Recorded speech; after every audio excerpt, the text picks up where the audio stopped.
আপনার নাম্বার দিলে না ভাই, আমি আপনার বলি আমার নাম্বারে আমি টাকা কোনো লেনদেন করব না। বারান্দা প্লাস্টার বাকি আছে, ভিতরে প্লাস্টার ফেটে গেছে, ওখান থেকে উলিতে মাঠে উঠাইতেছে, তো এটাও প্লাস্টার সংস্থার কাজ জরুরি খুব। হ্যালো এভরিওয়ান, আসসালামু আলাইকুম। কি অবস্থা সবার? আশা করি সবাই ভালো আছেন। আপনারা আমার হাতে যে টাকা দেখতে পাচ্ছেন, নাম প্রকাশে অনিচ্ছুক 5 জন ভাইকে পাঠিয়েছে।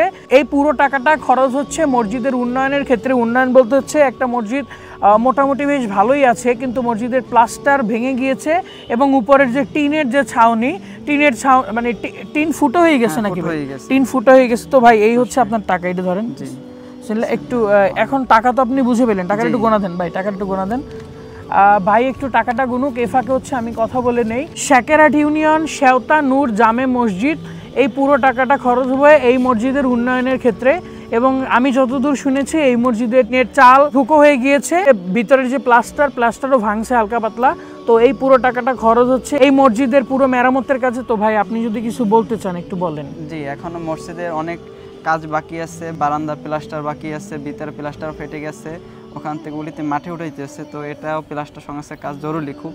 তো আমাদের আর্থিক অবস্থা খুবই দুর্বল, যার কারণে আমরা এই কাজগুলো করাইতে পারতেছি না। তো আপনারা যদি কেউ হেল্প করেন তাহলে ভাইয়ের সাথে যোগাযোগ করেন, ইনশাল্লাহ আমাদের মসজিদের কাজটা যেন আমরা করতে পারি। এবং ওখানে অনেক মুসল্লিরা নামাজ পড়ে, 50-60 জন মুসল্লি জুমার নামাজ পড়ে, এবং রেগুলারলি 8-10 জন মুসল্লি মুরব্বীরা নামাজ পড়ে।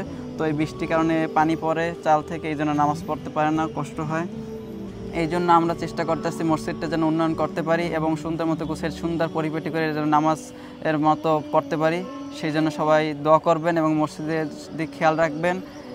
আল্লাহর ঘর যেহেতু মসজিদ, এই জন্য আমাদের সবারই কাজ যেন একটা মসজিদ সুন্দরভাবে নামাজ টামাজ পড়তে পারে সব মুসলিম কেরাম, এই আর কি।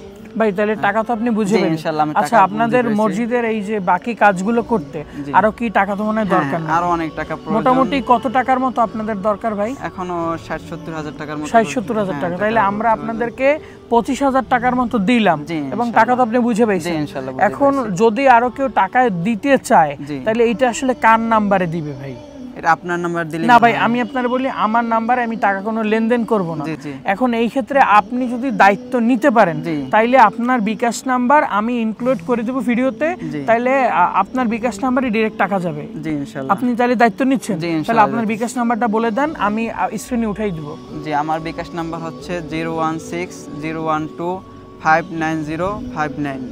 তো ভাই আমি আসলে কোনো বিকাশে লেনদেন করব না। এই আপনার যদি 2 টাকা দিতে ইচ্ছা করে, 5 টাকা দিতে ইচ্ছা করে, 10 টাকা দিতে ইচ্ছা করে, যা মনে চায় আপনি দিয়েন। এই পুরো টাকাটাই মসজিদের এই যে বাকি যে কাজগুলো এতে ব্যয় হবে, এটাকে আসলে আমি নিচ্ছি না বা ভাইও ব্যক্তিগত অর্থে ব্যবহার করতেছে না। এই পুরো টাকাটা মসজিদের। এবং ভাই কাজ শুরু হলে অবশ্যই আমি চেষ্টা করব যাওয়ার, বা যদি না হয় একটু ভিডিও দিন, আমি আপলোড করে দেব। তো আজকের মতো এখানে বিদায় নিচ্ছি। আল্লাহ হাফেজ, আসসালামু আলাইকুম।